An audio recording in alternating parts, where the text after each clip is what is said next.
Hi, Happy Hoarder here, and I'm going to be showing you some techniques on painting your dead fairies and some other ideas for how to add texture to your bones and give them more of a mummified look.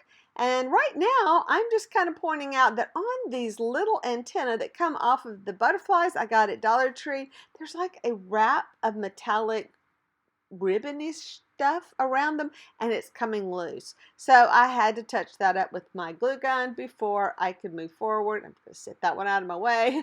Now this one is a technique where you take shrink wrap and cut it. The shrink wrap I have is in a big pieces, so I had to cut about a 2-inch strip, and you wrap it and then you hit it with, well, in one example I saw they were using a heat gun. I can use my hair dryer to do mine. So that's a really interesting technique, but we'll be getting back to that later. And on this little technique, I'm showing you how to use just toilet paper and glue and water. And then you make kind of a paper mache and you just kind of wrap it around there. So I'm going to do it really fast because it takes a long time. I spent about 45 minutes doing these little touch-ups and things like this. And I'm showing you just some little tools that I've used to kind of bring out some of the details. But this is a really good technique. It does take overnight to dry, so you'll have to plan for that if you're doing these. Now that's one thing nice about the shrink wrap. It's instant gratification. You wrap that stuff around them and you hit it with a blow dryer. But if you do not have a product like that, then I recommend just making your own toilet paper mache. And it really works well. This is a very small project, so it's not a problem. One thing about using the shrink wrap is that it has a shiny finish on it, and I'm not sure how it's going to take the paint, but this is something that's going into a shadow box anyway, so I'm not worried about being handled. Now, I've seen other artists with their different techniques, but what I am doing is using a combination of red oxide and black and a gold metallic. The three of those mixed together in any kind of variation typically turn into an oil rubbed bronze finish. Now when I'm painting, I just grab paint from all over because I don't want it to be one solid color. I kind of want the mixture of colors. And I did make some water so I can water it down when necessary, and also to have a paper towel handy in case you want to do some wiping off, because this is a process of putting it on and taking it off. So you kind of build up your color, and then sometimes you get too much, and so you want to wipe some off, and then you wipe off too much. So it's just all technique. I should warn you here that it's about to get messy. I am a very messy painter. That's why they don't let me paint like in the house. I'm in the kitchen, so I'm in a pretty safe area, which is why I have a clean area to work. Now this is an example of wiping off your excess paint, and this creates a lot of highlights and lowlights, and like I said, it's kind of back and forth until you get the look that you want to do. During this video, I'll be doing like a really dark version, a lighter version, and one that I do as the mummy is going to be really, really dark, so stick around and see how everything turns out. So I'm just going to continue to add more dark, light, and this is kind of where I'm doing it like in stages because there's areas I keep missing as I'm working. But I think you're getting the general idea. So this is where I kind of need to warn you again, like you don't want your wings to get too saturated with water in your paint because sometimes the wires can come loose. But one thing I decided to do with mine was I wanted them darker, closer to the body, and to try to get them lighter on the way out. And I'm having a fit with that one's wings. I cannot straighten it out. I tried so many different things. I put glue on it. I just anything to kind of, but I've given up. It's a zombie. It's gonna have bad wings. Can't do anything about it. Yeah, so you can tell it takes a while to get one the way you want it. And I want y'all to be prepared to spend a little time on it.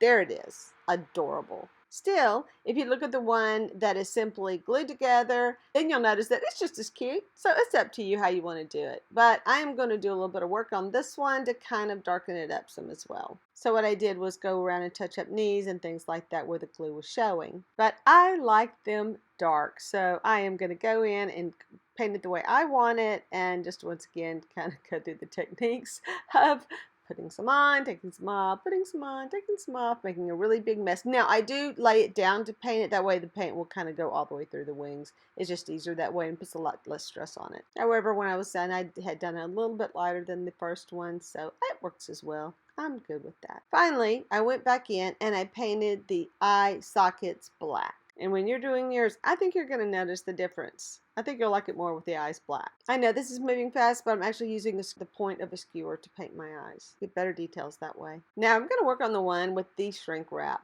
So first of all, I want to tell you, I used about a 2-inch strip and I just wrapped it around kind of mommy style. And I put some around one arm, across the body, and then down the other opposite leg, just kind of give it a more decomposed look. And then I also wanted, bones to show and things like that. So I painted her black, and then I'm picking up a little bit of the other colors, but really wanted this one to be super dark. Now, I would put the hair on first, like I've done, because I do want my hair to have black in it, and so I'm going to be working that in later. But it does make a great place to hold the skeleton while you're working on it. So as you can see, I came up with a really dark oil rubbed bronze look. So this is the next day, and my paper mache has dried, and it is hard and very good to use. So I did a little touch up before I realized, oh, I should be videoing this.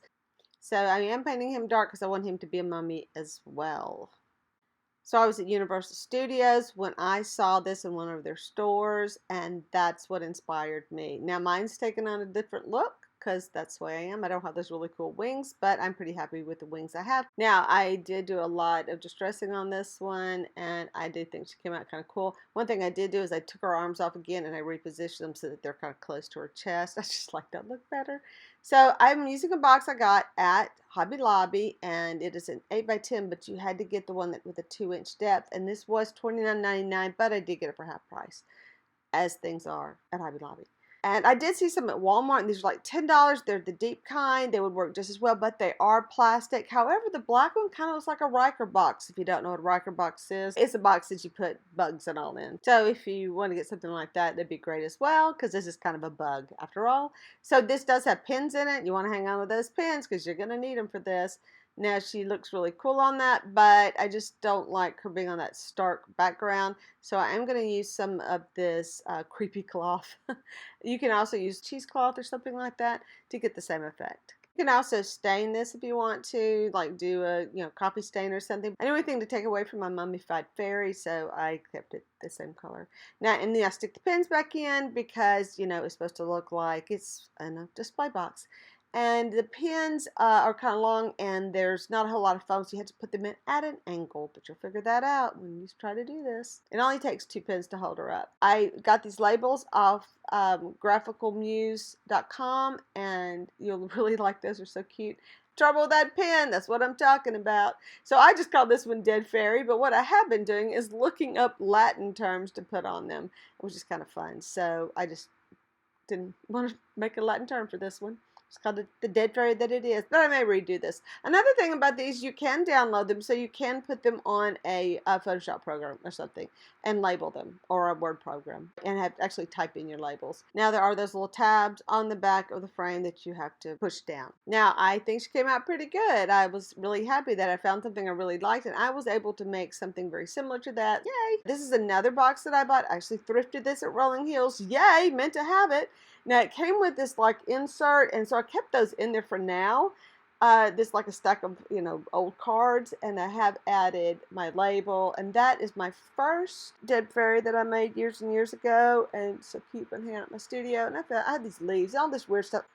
I have 2 mummified lizards in there, and I have a big dried out dead bug, and somewhere I have a butterfly and a dragonfly. So this turned out to be a lot of fun putting all this together. So I got this wooden plaque in a goodie bag from a thrift store, and I painted it, and I put my mummified fairy on there with his Latin label that actually says blue-winged fairy or something like that. I forgot what I looked up now. But yeah, he turned out pretty cute. I like him. And that was really nice to find something that I just thrifted and said, oh, I know what I can do with this. Plus, you can also hang him on the wall. Now this one is on a different kind of hook that I had. That held a little candle, and I kind of like it, but I didn't really like how I'd done this display, so I changed my display up because I really like this better with my framed one up on the books, and switched that other one back to just one of the brass ones that matches the other one. So if you're having trouble finding a hook to hang them on, there's just all these options. Just gonna have to get creative, or you can just hang them from a fishing line or something from the ceiling. I don't know. Now I did kind of go on a reconnaissance mission to see what they had at Walmart that would kind of work for that, but they don't have anything out like that. I hope you can find something really cool. And by the way, when you find something cool and you do this, please send me that information. Email me photos. I'll be glad to post it on my community page. If you've made a video, please send me the link and just include the link in the comments below. Now this is a weird skeleton. He's different than my other ones. He's really hard. It was very difficult to manipulate, so I literally had to cut limbs off and replace them and do all sorts of weird stuff to him. But this one's my favorite, the one in the jar. I really like the jar ones, I'm sorry. But this one is in a pickle jar. I primed the lid and distressed it. And I also painted him very dark. Now I did find a really large ball jar at Walmart, and I found this lamp that is like huge, and it would fit a whole bunch of fairies. So those were some interesting things you could think about as options for displaying your dead fairies. Now I have to tell you the story about this fairy. It came without a foot. And this was something, you know, I thrifted, and so it was damaged when I got him. And I kind of experimented on him a lot, so he's kind of beat up anyway. And then he just made the perfect, you know, mummified one to stick in a jar so you couldn't see his missing foot. I really love the one in the lantern. I highly recommend you go look for a lantern. They're just so cute.